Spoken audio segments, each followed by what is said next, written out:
దానికి మనందరము దేవుని చిత్తాన్ని అంగీకరించి ఇక్కడికి వచ్చినాము. ఇక్కడ రాయబడిన మాట ఏంటంటే, ఇప్పుడు ఈ భౌతిక దేహము వాస్తవంగా చెప్పాలంటే శరీరము క్షయమైనదిగా మనం విత్తబోతున్నాం.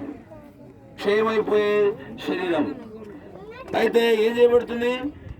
ఈ జాన్ మోసెస్ బ్రదర్ రక్షణ పొందినాడు కాబట్టి, దేవుణ్ణి సేవించి సేవకుడైనాడు కాబట్టి, ఇక్కడ రాయబడిన మాట ఏంటంటే క్షయమైనదిగా విత్తబడి అక్షయమైనదిగా లేపబడిన ఉంటుంది.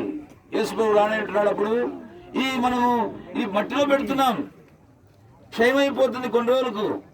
అయితే యేసు ప్రభు రాకడలో జాన్ మోసెస్ రక్షణ పొందినాడు కాబట్టి, తన పాపములు క్షమించబడినాయి కాబట్టి, తన విషయమే చెప్పబడిన మాట ఏంటంటే అక్షయమైనదిగా లేపబడదు. ఇంత క్షయం కాదది. ఎందుకంటే ఆయన విశ్వాసం ఉంచువాడు నిత్య జీవము గలవాడు అని దేవుని వాక్యంలో రాయబడింది. తర్వాత ఇంకా చూస్తున్నాం రెండవ మాట, ఘనహీనమైనదిగా విత్తబడి మహిమ గలదిగా లేపబడను. మట్టిలో ఎవరిని కూడా మనం పెట్టము.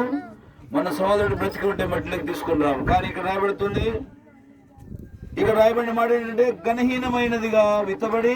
ఇప్పుడు మనందరము కొద్దిసేపట్లో మట్టి వేసి సోదరుని కూర్చివేయని ఉంటున్నాం.